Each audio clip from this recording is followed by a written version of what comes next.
ॐ नमोऽस्तुते व्यासविशालबुद्धे फुल्लारविन्दायतपत्रनेत्र येन त्वया भारततैलपूर्णः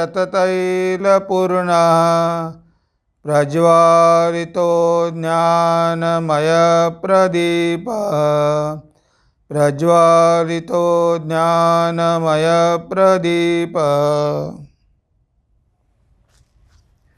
प्रिय बंधू भगिनींनो, नमस्कार. प्रबोधन या मालिकेमध्ये आपलं सगळ्यांचं स्वागत आहे. आपण यक्ष प्रश्न यावर चिंतन करत आहोत आणि आज आपण 3 प्रश्नांचं उत्तर बघणार आहोत. तर इथे यक्ष विचारतो, किम स्वीत एकपदम स्वर्गम, किम स्वीत एकपदम स्वर्गम, स्वर्गप्राप्तीचे एकमात्र साधन कोणते? स्वर्गप्राप्तीचे एकमात्र साधन कोणते? आता इथे स्वर्गाचा अर्थ आपल्याला कळला पाहिजे. म्हणजे स्वर्ग म्हणजे ऊर्ध्वगती. जसे वर 7 लोक आहे, सत्यलोक आहे, ब्रह्मलोक आहे, चंद्रलोक आहे, पितृलोक आहे आणि खाली आहे रसातळ, पाताळ, तलातल वगैरे आहे. आता इथे स्वर्गलोक म्हणजे ऊर्ध्वगती. त्या स्वर्गलोकामध्ये जाणं किंवा स्वर्गामध्ये जाणं हा काही आपल्या जीवनाचा उद्देश नाही. पण बऱ्याच लोकांचा उद्देश असतो की आपण स्वर्गामध्ये गेलो पाहिजे, म्हणजे स्वर्गामध्ये आपल्याला जास्तीत जास्त सुख मिळतील, हा काही लोकांचा उद्देश असतो.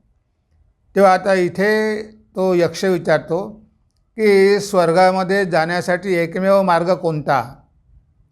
आपल्या वेदांमध्ये पूर्वी बरेच यज्ञ सांगितले होते की हा यज्ञ करा, तो यज्ञ करा, 100 यज्ञ करा, 200 यज्ञ करा, मग कुठे तुम्ही स्वर्गात जाल. पण इथे तोच एकमेव मार्ग नाही. तर स्वर्गावर जाण्याचा मार्ग आपल्याला सांगितलेला आहे. सगळे पांडव स्वर्गामध्ये गेले होते. हे सगळे इंद्रलोक वगैरे आहे, स्वर्गच आहे. म्हणजे जिथे देव राहतात त्याला म्हटलं आहे स्वर्ग. आणि ते अमर नाही, पण बरेच वर्ष राहतात. हजारो लाखो वर्ष ते तिथे राहू शकतात. या पृथ्वीवर फक्त आपल्याला 100 वर्षच राहता येतं, तर तिथे अनेक वर्षपर्यंत आपण राहू शकतो.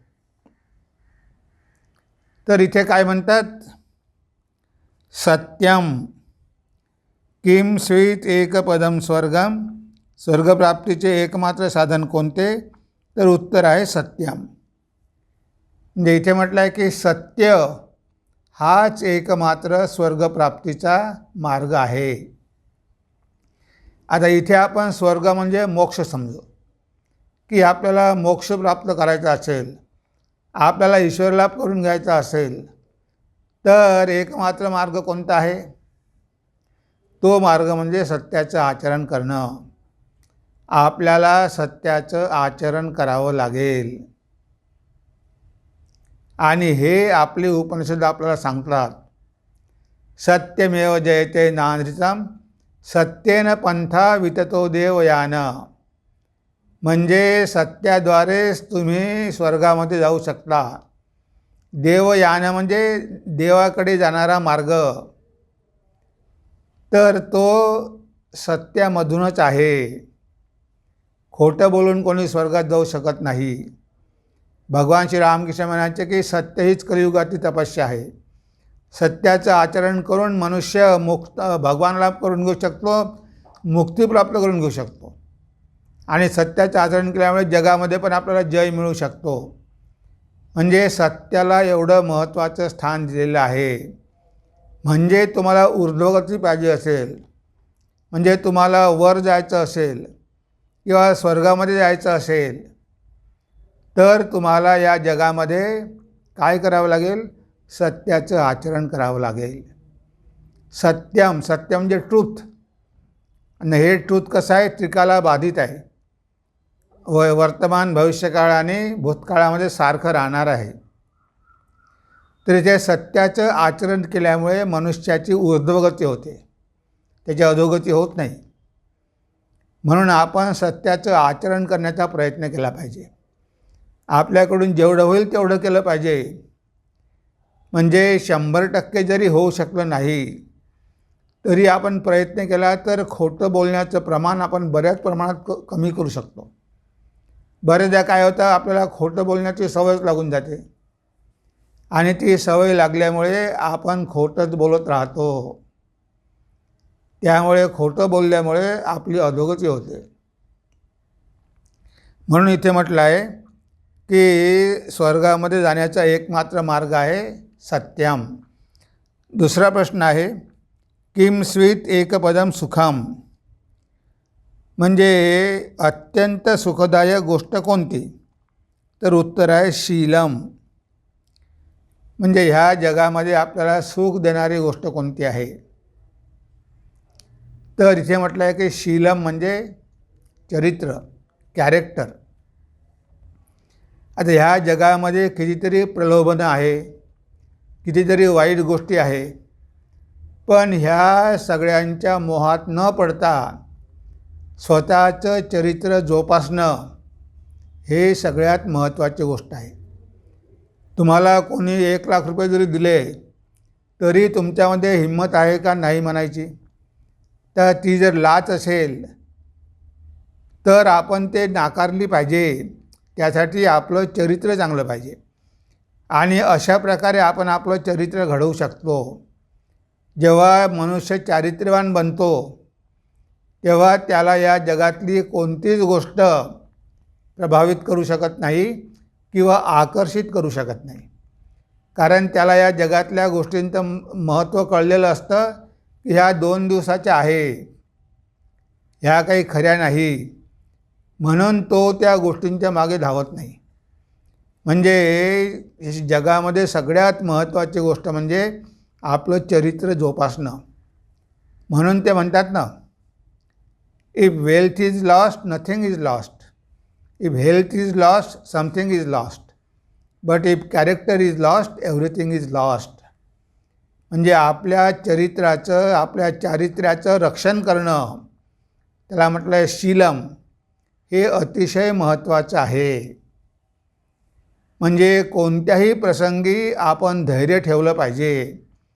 कितीही संकटे आली, कितीही प्रलोभनं आली, कितीही दुःख भोगावे लागले तरी आपण आपलं चरित्र राखलं पाहिजे. आपण न डगमगता आपण जसे आहोत तसेच राहिलो पाहिजे. लोक तसे राहू शकत नाही. छोट्या छोट्या गोष्टीच्या मोहात पडतात. इवन मोठमोठे ऑफिसर, पण बरेचदा आपण बघतो की जजेससुद्धा पैशाच्या मोहात पडतात आणि पैशाच्या मोहात पडल्यामुळे ते न्याय देऊ शकत नाही. आता हे उदाहरण आपण पेपरमध्ये वाचत असतो आणि हे आपल्याला माहितीही असते. आता अशा प्रकारचे जर लोक त्या देशामध्ये असेल तर त्या देशाचं भविष्य काय होईल? त्या देशाची प्रगती होणार नाही. म्हणून स्वामीजी पुन्हा पुन्हा म्हणायचे की आपल्याला चारित्र्य निर्माण करणारं शिक्षण हवं आहे. नुसतं पोट भरायचं शिक्षण नाही, तर चारित्र्य निर्माण करायचं.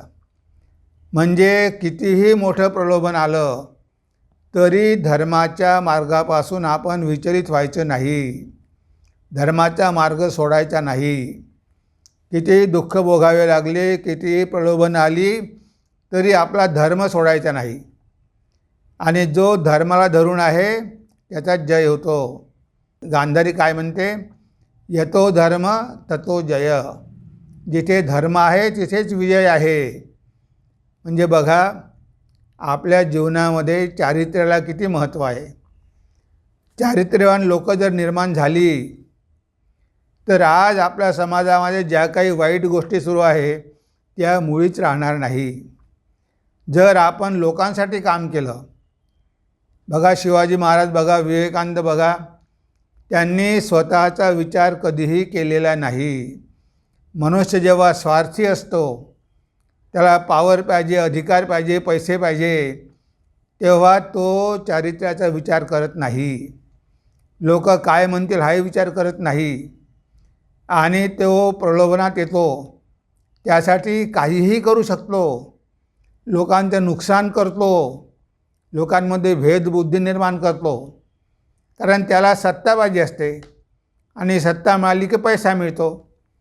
म्हणजे सत्ता आणि पैशाच्या लोभामुळे तो आपलं कॅरेक्टर सोडून देतो. त्याला कॅरेक्टरची काहीही पर्वा नाही. त्याला फक्त बिझनेस करायचा आहे. लोकांची सेवा करण्यासाठी काही तो राजकारणात गेला नाही किंवा लोकांची सेवा करण्यासाठी काही तो नोकरीत गेला नाही. जास्तीत जास्त पैसे कसे कमावता येईल आणि जास्तीत जास्त मजा कशी घेता येईल हाच त्याचा उद्देश असते. पण ते काही खरं सुख नाही. किंचित एकपदम सुखम, अत्यंत सुखदायक गोष्ट कोणती तर शीलम.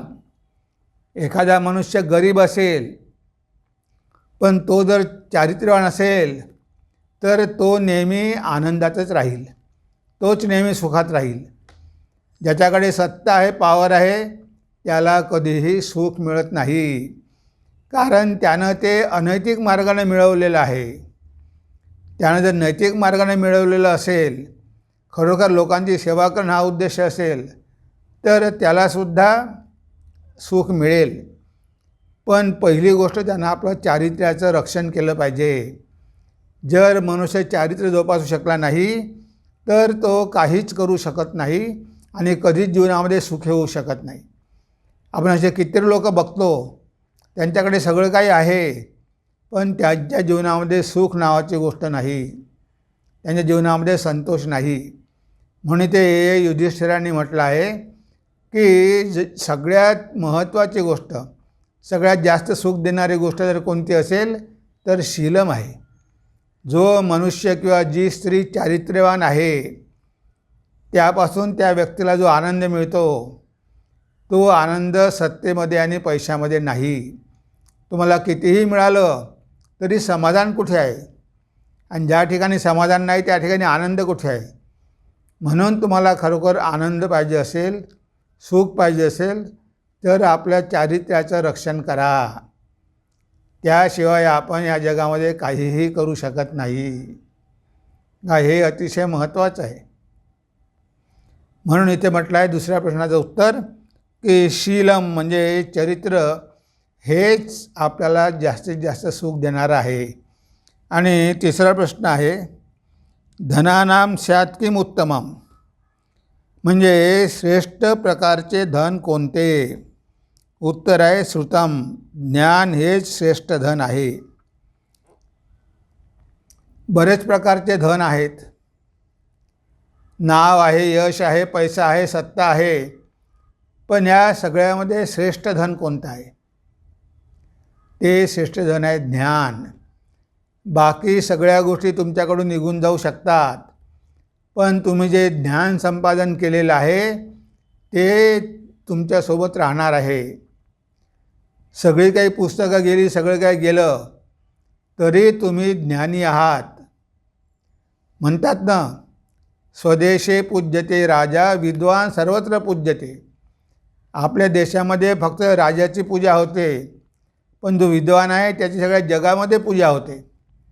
बघा, स्वामी विवेकानंद अमेरिकेत गेले, अमेरिकेत, युरोपमध्ये त्यांची देवासारखी लोकांनी पूजा केली. म्हणजे कशामुळे? कारण त्यांच्याकडे ज्ञान होतं. ह्या ज्ञानामुळे ते लोकांवर प्रभाव पाडू शकले. म्हणजे आपल्याला ज्ञान पाहिजे, ज्ञान अर्जन केलं पाहिजे. आणि त्यामध्ये सुद्धा अत्यंत उत्तम ज्ञान म्हणजे ब्रह्मज्ञान. ज्या व्यक्तीनं ब्रह्मज्ञान प्राप्त केलेलं आहे त्याला बाकीच्या कोणत्याही धनाची पर्वा नाही. तो ह्या सगळ्या गोष्टीची पर्वाच करत नाही. तुकाराम महाराजांना शिवाजी महाराजांनी कितीतरी प्रलोभनं दाखवली, दागिने दिले, हे दिले, ते दिले, पण ते म्हणाले की नाही राजा, मला याची काही गरज नाही. कारण मी भगवंताचे चरण बघितलेलं आहे. आता कोठे धावे मन तुझे चरण देख लिया, भाग गेला शीन गेला अवघा झाला आनंद. तेव्हा अशा लोकांना आनंद कशामध्ये असतो? ज्ञानामध्ये. त्यांना भगवंताचं ज्ञान झालेलं आहे, भगवंताचा साक्षात्कार झालेला आहे आणि त्यांच्यामध्ये कॉमन सेन्स आहे. बघा, भगवान श्री रामकृष्णाने खूप काही पुस्तकं वाचली नाही, पण त्यांच्याकडे ज्ञानाचा केवढा मोठा साठा होता. कितीही दुःखी लोक आले तरी त्यांचं समाधान करण्याचं त्यांच्यामध्ये सामर्थ्य होतं. लोकांना ते सांगू शकत होते. म्हणजे हे जर तुमच्याकडे ज्ञान असेल, आता भगवान श्री रामकृष्णाकडे काही पैसे नव्हते, सत्ता नव्हते, पॉवर नव्हता, तरी त्यांच्याकडे दररोज इतके लोक का जायचे? आज लोक त्यांचं पूजन का करत आहे? त्यांची एवढी मंदिरं का आहे? कारण त्यांच्याकडे ज्ञान होतं. त्यांच्याकडे भौतिक ज्ञान पण होतं आणि आध्यात्मिक ज्ञान पण होतं. म्हणजे जर संसारामध्ये काही समस्या आल्या तरी त्या कशा दूर कराव्या हे पण ज्ञान त्यांना होतं. कारण आपल्याला माहिती आहे की आसक्तीच आपल्या दुःखाचं कारण आहे. आणि हे लोक, यांना माहिती असते, यांना ज्ञान असते की आपण आसक्ती सोडली तरच आपण खऱ्या अर्थानं सुखी होऊ शकतो. म्हणून इथे म्हटलं आहे की सगळ्यात उत्तम धन जर कोणतं असेल तर ते ज्ञान आहे. जे सगळ्या ज्ञानामध्ये अध्यात्मविद्या विद्यानाम, सगळ्या विद्यामध्ये, सगळ्या ज्ञानामध्ये अध्यात्मज्ञान हे श्रेष्ठ आहे. तेव्हा इथे सगळ्यात श्रेष्ठ काय आहे तर ज्ञान आहे. म्हणजे पैसा येईल, पैसा जाईल, पण आपल्याकडे जे ज्ञान आहे ते ज्ञान आपल्याजवळच राहील. तुमच्याकडे काहीही नसेल, तुम्ही फकीर असाल, तरी लोक तुमच्या दाराशी येतील, तुमचं मत ऐकून घेतील, तुमचा उपदेश ते ऐकतील, त्याप्रमाणे आचरण करतील, तुम्हाला सन्मान देतील. म्हणजे हे कशामुळे? कारण तुमच्याकडे ज्ञान आहे. तुमच्याकडे जर ज्ञान नसतं, कितीही पैसा असता तर तुमचा अहंकार वाढला असता आणि तुमच्याकडे कोणीही आलं नसतं. म्हणून ज्ञान हे सगळ्यात मोठं धन आहे. हेच आपल्याला इथे युधिष्ठिराने सांगितलेलं आहे. तर आपण हे 3 प्रश्न आज बघण्याचा प्रयत्न केलेला आहे की स्वर्गप्राप्तीचे एकमात्र साधन कोणतं आहे तर सत्य आहे. सत्याचं आचरण करा. सगळ्यात अत्यंत सुखदायक गोष्ट कोणती आहे? चारित्र्य आहे. जर आपल्याकडे चारित्र्य असेल तर सगळं काही आपल्याला प्राप्त होईल. भगवान श्री रामकृष्ण म्हणायचे की तुम्ही झिरोवर झिरो करा. तुम्ही कितीही झिरो लावत जा, पण त्या झिरोची किंमत झिरोच राहणार आहे. पण 1 जर तुम्ही समोर लावला तर झिरो दिला तर 1 ते 10 होईल, 100 होईल, 1000 होईल, 10,000 होईल. तो 1 म्हणजे आपलं चारित्र्य आहे, शीलम आहे.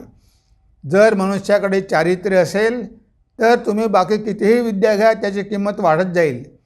पण तुमच्याकडे खूप डिग्र्या आहे, पैसा आहे, सगळं आहे, पण चारित्र्यच नाही, तर ह्या सगळ्यांचा काहीही उपयोग होणार नाही. म्हणून चारित्र्य महत्त्वाचं आहे. आणि ते म्हटलं आहे की सगळ्यात श्रेष्ठ प्रकारचं धन कोणतं आहे तर ते धन आहे ज्ञान. ज्ञान जर आपल्याकडे असेल तर आपण ह्या जगामध्ये महान होऊ शकतो. म्हणून सगळ्या शास्त्रामध्ये ज्ञानाला खूप महत्त्व दिलेलं आहे. सगळ्यात श्रेष्ठ आहे ज्ञानच. म्हणून आपण ज्ञान प्राप्त करून घेण्यासाठी प्रयत्न केला पाहिजे. पहिलं म्हणजे आध्यात्मिक ज्ञान, ते सगळ्यात श्रेष्ठ आहे. आपलं ज्ञान कसं झालं आहे? झाकलेलं आहे. अज्ञानेन आवृतम ज्ञानम तेन मुह्यन्ति जंतवः. तर हे ज्ञान आपलं अज्ञानामुळे झाकून टाकलेलं आहे, म्हणून आपल्याला कळत नाही. सगळं ज्ञान आपल्यामध्येच आहे. ते ज्ञान आपल्याला प्रगट करायचं आहे. आणि ते प्रगट झालं की मग तुम्हाला पुस्तकं वाचायची गरज राहत नाही. तर हे ज्ञान सगळ्यात श्रेष्ठ आहे. आणि त्यासाठी मनामध्ये श्रद्धा पाहिजे. श्रद्धावान लभते ज्ञानम. जर श्रद्धा असेल तरच ज्ञान प्राप्त होईल. जर श्रद्धा नसेल तर तुम्हाला कोणीही ज्ञान देणार नाही. तुमची शास्त्रावर श्रद्धा पाहिजे, गुरु वाक्यावर श्रद्धा पाहिजे, तुमची देवावर श्रद्धा पाहिजे. हे सगळं असेल तरच तुम्हाला ते ज्ञान मिळेल. म्हणून इथे युधिष्ठिराने या 3 प्रश्नांची अतिशय समर्पकपणे उत्तरं दिलेली आहे. तेव्हा आज आपण आपल्या चिंतनाला इथे विराम देऊया. नमस्कार, धन्यवाद. ओम सर्वे भवन्तु सुखिनः, सर्वे सन्तु निरामया, सर्वे भद्राणि पश्यन्तु मा कश्चित् दुःखभाग् भवेत् मा कश्चित् दुःखभाग् भवेत्। ॐ शान्ति शान्ति शान्तिः। हरिः ओम तत्सत्। श्रीरामकृष्णार्पणमस्तु।